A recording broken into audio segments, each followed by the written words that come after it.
Komunitas anggur tangkal.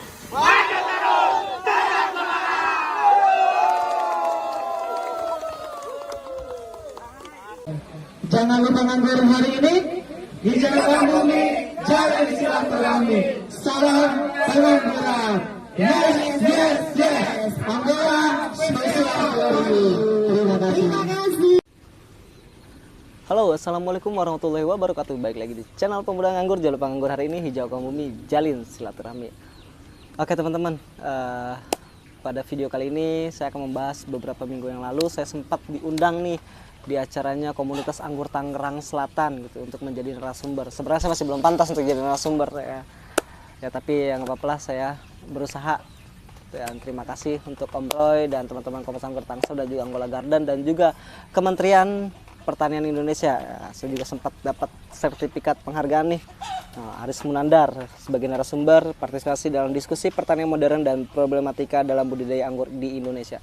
Ini tuh acaranya keren banget teman-teman, dan saya juga salut dan respect kepada teman-teman komunitas anggur Tangerang Selatan yang kompak, dan Angola Garden yang sudah menyediakan tempat, dan juga Kementerian Pertanian yang sudah menjembatani acara kemarin.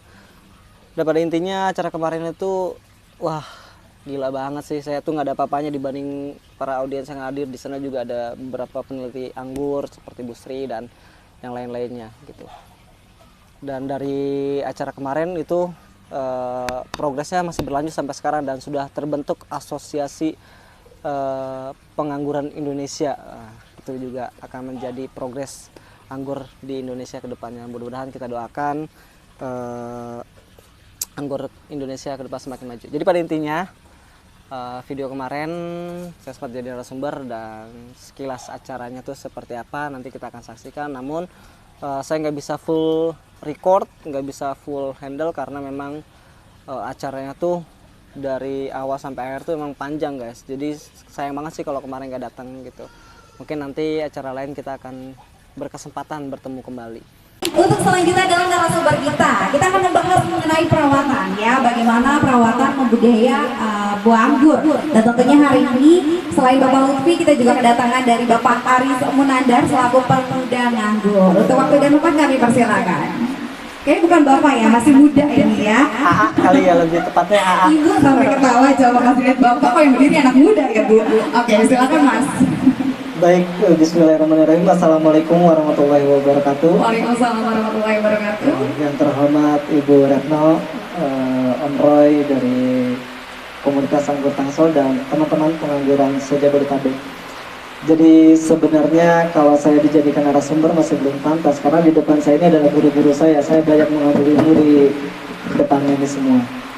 Jadi izinkan saya bercerita. Jadi sebenarnya saya ini di sini bukan berarti memberikan edukasi ya, karena saya masih dalam tahap belajar juga gitu, masih dalam proses juga.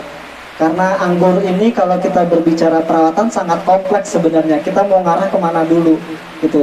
Karena tiap daerah, tiap tempat dan tiap orang itu mempunyai metode perawatan yang berbeda-beda gitu. Kebetulan saya memiliki kesempatan sebagai YouTuber bisa keliling ke berbagai teman-teman pengangguran, ya belum seluruh Indonesia lah, masih sekitar Pulau Jawa. Sebenarnya masih banyak yang udah keliling jauh, yaitu Om Joy dari Naila Trasido Garden. Dia tuh udah keliling dari Jawa Barat sampai Jawa Timur. Nah, mungkin ilmunya juga dia bisa lebih banyak lagi didapatkan. Nah, saya juga di sini ingin berbagi berbagai metode perawatan yang saya temukan di lapangan. Jadi ini berdasarkan faktanya dan datanya, bukan cuma katanya gitu. Oke, ini realisasinya ya. Ini realisasinya ya, mudah-mudahan sih bisa diambil. Jadi ini bukan di tempat saya aja ya, karena kalau misalkan di tempat saya masih dalam proses. Saya belajar dulu, nanti baru saya terapkan. Learning by doing. Betul, dan hasilnya sekarang disampaikan. Hasilnya disampaikan. Cuman baru learningnya aja nih, doingnya belum. Gitu, masih terkendala beberapa hal. Jadi yang pertama untuk kita bicara perawatan ini, yang jelas tanaman anggur tadi yang dijelaskan Om Luffy memang membutuhkan media tanam. Ya. Kunci dalam menanam anggur itu ada dua menurut saya ya, perawatan anggur itu ada dua. Yang pertama itu dari media tanam ya. Yang pertama dari media tanam, yang kedua dari konsisten Ya, ketepatan kita, ketepatan dalam hal apa sih? Pertama, ketepatan kita dalam pemupukan, ketepatan kita dalam meracik media tanam, ketepatan kita dalam melakukan penyemprotan, dan ketepatan kita merapikan percabangan. Itu kuncinya cuma dua, ya. Dari dua kunci itu nanti akan melebar kemana-mana, gitu kan. Jadi yang pertama mungkin media tanam yang saya lihat di lapangan banyak banget media tanam yang teman-teman gunakan. Gitu. Yang paling umum biasanya yang digunakan itu adalah sekam bakar, sekam lapuk, humus bambu, dan kotoran kambing. Tapi ada juga beberapa teman itu menanam anggur tanpa menggunakan media tanam. Dengan cara menggunakan pilihan rostock. Nah, itu mungkin nanti akan dibahas di segmen rostock. Segmen ketiga di segmen rostock ini akan nyambungnya ke sana. Gitu. Jadi untuk berbicara media tanam agar tumbuh tanaman kita tumbuh baik itu kita juga harus melihat kondisi di lapangan, kondisi tanah kita tuh seperti apa sebenarnya, gitu. Karena beda tempat, beda region, beda juga perlakuannya, beda juga perawatannya. Contoh, kalau misalkan di sini karakter tanahnya seperti apa? Tanah merah. Tanah merah, apakah cocok untuk tanaman anggur? Sebenarnya cocok, tapi dengan supaya anggur ini tumbuh lebih cepat, jadi kita manipulasi medianya agar pertumbuhan awalnya lebih bagus, agar kedepannya nanti tanaman anggur bisa berbuah sesuai dengan harapan kita. Itu yang pertama. Yang kedua, yang saya lihat di lapangan, anggur ini sangat fleksibel. Mau ditanam di pot, mau ditanam di tanah, mau tanam di atas, di lantai atas, di lantai 2, lantai 3, itu sangat fleksibel. Nah, tinggal kita memanipulasi dari medianya. Kalau medianya bagus, insya Allah pohonnya juga bagus. Ya, bibit jelek, bibit kita beli jelek nih misalkan, tapi medianya bagus, insya Allah nanti pertumbuhan juga akan baik. Gitu. Kalau misalkan bibit kita beli bagus nih, tapi media tanamnya kita jelek, ya bisa tidak menutup kemungkinan nanti pertumbuhannya juga akan jelek. Tuh, itu yang pertama dari media. Yang kedua mungkin dari perawatan dari pertumbuhan. Anggur ini dari pertumbuhan mungkin sudah jelas, dia sangat membutuhkan unsur N yang tinggi. Nah, unsur N yang tinggi ini kita bisa dapatkan dari mana? Gitu. Kita bisa dapatkan dari POC, pupuk organik cair, atau kita membeli pupuk pabrikan. Gitu. Yang kita butuhkan dari merawat anggur itu 3 hal, 3 aspek sebenarnya: tenaga, biaya, dan waktu. Kalau kita mau main organik, mungkin kita membutuhkan waktu dan tenaga. Gitu. Kalau kita mau main pupuk pabrikan instan, ya kita tinggal butuh biaya. Gitu. Itu pilihan. Jadi ini jangan diperdebatkan. Oh, saya mau organik aja, gitu. Saya mau kimia, sorry bukan kimia, mau pabrikan atau mau organik, itu pilihan teman-teman semua. Ya, jadi jangan diperdebatkan. Ya, asalkan kebutuhan nutrisi tanaman kita terpenuhi. Intinya tadi ketepatan. Pada fase pertumbuhan, anggur tuh butuhnya fase vegetatif anggur tuh butuhnya unsur apa? Semua unsur seimbang itu butuh. N butuh, P butuh, dan K juga butuh. Tapi yang lebih dominan unsur N. Nah, itu bisa kita dapatkan dari pupuk majemuk, mungkin dari NPK misalkan, atau misalkan nanti kita buat pupuk organik dari berbagai bahan, mungkin urin kelinci atau sebagainya. Itu yang tadi pertama, ketepatan. Terus kalau organik kita juga butuh pengetahuan bahan yang kita gunakan. Ini mengandung unsur apa, gitu kan? Terus yang kedua, dosisnya itu seberapa sih yang pas. Jangan sampai kita berpikir organik bebas, mau dosis berapa juga nggak berdosis. Ingat, yang membunuh itu bukan racunnya, yang membunuh itu dosisnya. Manusia mungkin bisa memakan atau minum racun, tapi dengan dosis yang rendah dia tidak akan mati. Ya, jadi harap hati-hati dengan dosis, pemberian dosis mau organik maupun pupuk pabrikan. Yang mematikan itu adalah bukan pupuknya, tapi dosisnya dan juga fasenya. Jangan sampai bibit baru sekitar tumbuh 30 cm kita udah beri pupuk ya, dengan dosis tinggi. Anggap aja kita lagi merawat bayi nih, masa bayi udah kita suapin nasi, kan belum kuat gitu. Jadi juga kita harus tahu fase yang tepatnya seperti apa. Itu untuk di pertumbuhan. Nah, mungkin nanti di fase pembuahan itu nanti juga akan berbeda lagi perlakuannya. Yang jelas di fase pembuahan ini menurut saya yang paling riskan adalah kuncinya di percabangan. Kita harus membentuk percabangan sedini mungkin. Untuk apa? Memudahkan perawatan, memudahkan pembuahan, dan memudahkan kita melakukan maintenance, gitu ya.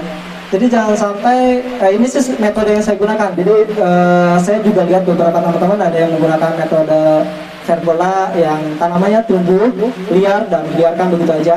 Nah, itu juga sah-sah aja. Yang kedua mungkin ya seperti yang kita lihat di sini terlihat rapi pembentukan cabangnya. Kita bisa menentukan cabang mana yang mau kita buahkan. Yang jelas cabang yang di pohon anggur itu ada 3, cabang primer, sekunder, dan tersier. Yang cabang abadi cuma 2, primer dan sekunder. Yang kita buahkan itu cuma di cabang tersier. Nah itu adalah cabang pembuahan yang akan kita gunakan. Kalau misalkan kita menggunakan percabangan dengan model single cordon, itu kita akan memudahkan kita untuk melakukan pembuahan. Kita sudah melihat nih cabang mana yang akan kita gunakan.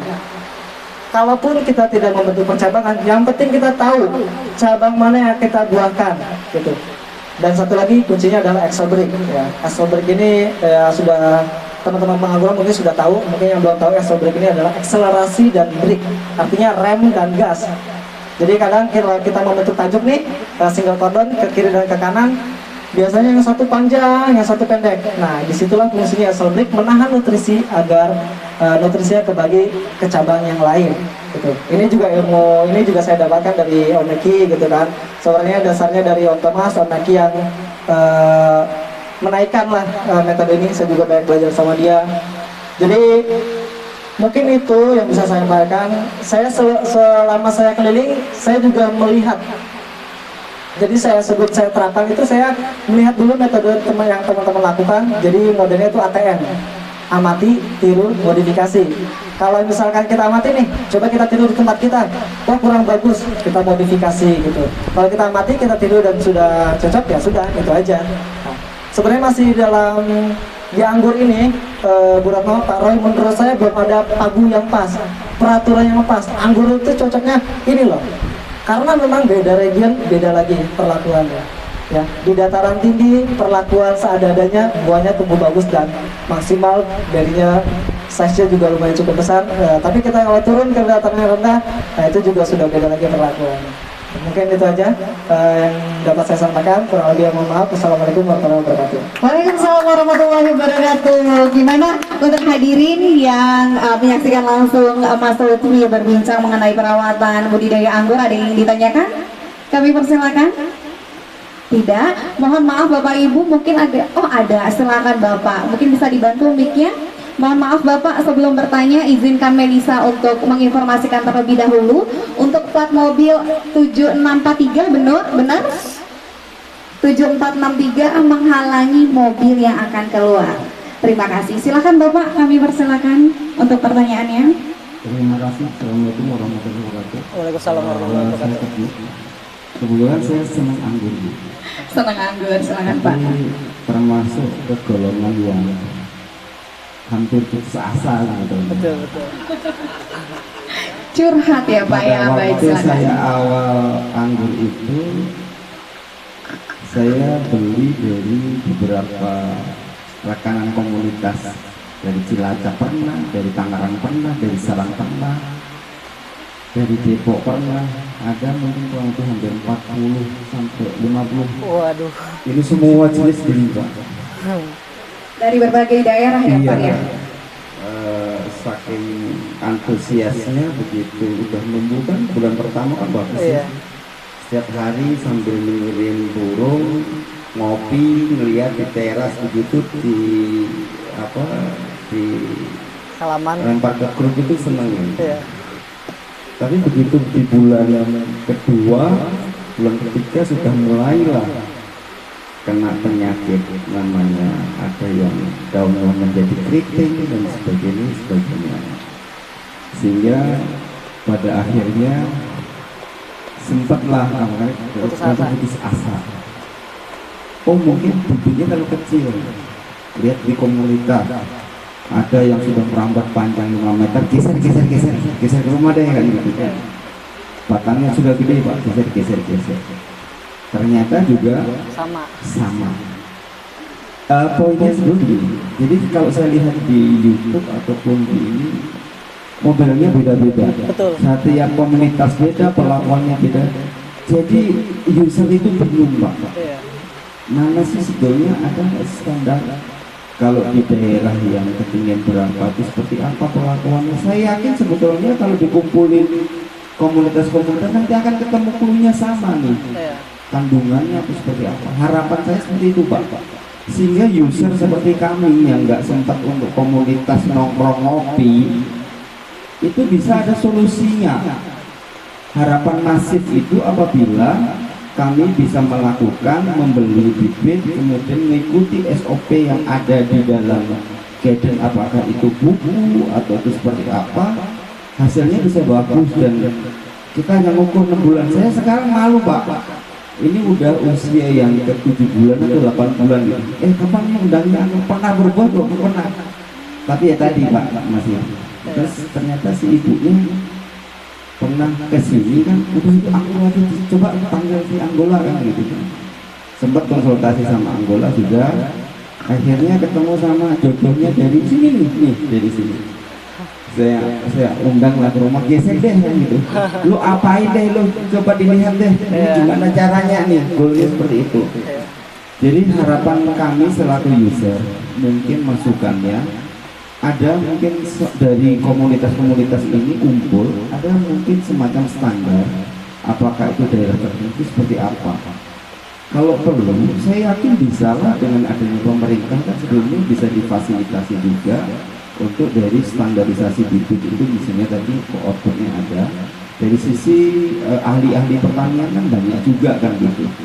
Sehingga kita nggak mungkin bisa masif kalau mungkin orang yang seperti saya tuh banyak beli 1 bibit 2 bibit habis itu gagal kan gitu, mungkin gimana mau masif kan. Mereka juga bisa untuk komunitas paling berapa persen sih dari populasi penduduk kan. Nah inilah PR Pak, ini poin pertama, kesempatan yang cukup bagus. Ada pemerintah, ada komunitas, duduk bareng untuk mungkin nggak bisa instan, tapi arahnya jelas di mana targetnya itu, dengan perlakuan SOP-nya sederhana, yang itu apabila dilakukan itu kejaminan berhasilnya itu bisa lebih bagus. Nah masukan yang kedua, saya ngalamin komunitas macam-macam Pak, ada komunitas anggur, ada komunitas anggur, rata-rata susah maju Pak. Kenapa? Komersialnya nggak pernah untuk corporate. Corporate itu kalau baru masuk ke perkantoran nggak ada yang ngurus Pak. Coba lah, komunitas itu tantangan untuk jamin garansi sampai dia buah, sampai dia maintenance kontrak kan gitu loh Pak. Itu mulai duitnya ada tuh Pak. Dan saya yakin bisa, nggak mungkin nggak bisa kan. Di tempat saya pakai drop itu, karena nggak sempat nyiram kan, hobinya nyiram Pak. Begitu nyiram ternyata nggak boleh basah Pak, busuk katanya kan gitu loh. Akhirnya lah pakai drop Pak. Medianya dikondisikan sehingga dia terdistribusi dengan tertentu itu Pak. Jadi saya ternyata saya masih ada harapan lah gitu. Jadi ini curhatnya user Pak, bukan komunitas Pak, curhatnya user. Ternyata tidak seindah yang dijual oleh komunitas. Sampel contoh buah bagus berapa bulan kan gitu toh, 7 bulan 8 bulan kan begitu dieksekusi garuk-garuk gitu loh Pak. Itu tantangan, saya pikir itu tantangan yang kalau saya yakin kalau itu bisa ada satu konklusi. Saya bayangin saya di komunitas itu ada standar, di bid itu juga ada standar, mungkin ada nomor batch. Begitu itu dijual di ini tertentu itu nanti kelacak Pak. Mungkin ada juga disepakati di komunitas yang beli itu diberikan wajib untuk ada edukasi, sehingga orang yang beli bibit anggur itu bisa jatuh cinta Pak. Kalau dia jatuh cinta, ketok tular Pak. Kalau ketok tular, beli lagi Pak. Tapi itu akan kebalikan apabila beli mati. Ada anggur, bohong kan gitu Pak. Jadi itu saja Pak masukan sedikit masukan dan curhatnya. Mudah-mudahan tetap maju, tetap semangat. Ini menjadi salah satu titik entry penting poin, tapi saya pikir harus koordinasi dengan kelembagaan, sinergi itu sangat penting. Terima kasih. Assalamualaikum warahmatullahi wabarakatuh. Waalaikumsalam warahmatullahi wabarakatuh. Terima kasih Bapak atas pertanyaannya. Gimana Mas Aris, mungkin pengen langsung ditangkap pertanyaan dari Bapak, silakan. Baik, Pak Teguh. Jadi sebenarnya saya juga banyak ketemu orang-orang seperti Pak Teguh nih, yang orang-orang hampir putus asa. Benar, terhadap jadi teman-teman benar-benar anggur. pengen banget konsisten ya. Jadi ada metodenya gitu ya, atau ada Betul. SOP-nya supaya goals-nya itu ada gitu kan, harapannya. Silakan. Betul. Jadi sebelum ke poin itu, jadi saya juga mau cerita. Saya membuat YouTube itu tujuannya adalah untuk membongkar, untuk memberikan edukasi kepada teman-teman pengangguran. Sebagai contoh, jadi setiap orang yang saya datangin itu saya tanya, seperti saya itu pemula, media yang digunakan itu apa, pembukaannya apa, walaupun sebenarnya kita tahu, tujuannya apa, biar teman-teman semua tahu. Dari 10, misalkan saya tuh sekarang kurang lebih mungkin 50 video semuanya, itu metodenya berbeda-beda, gitu kan.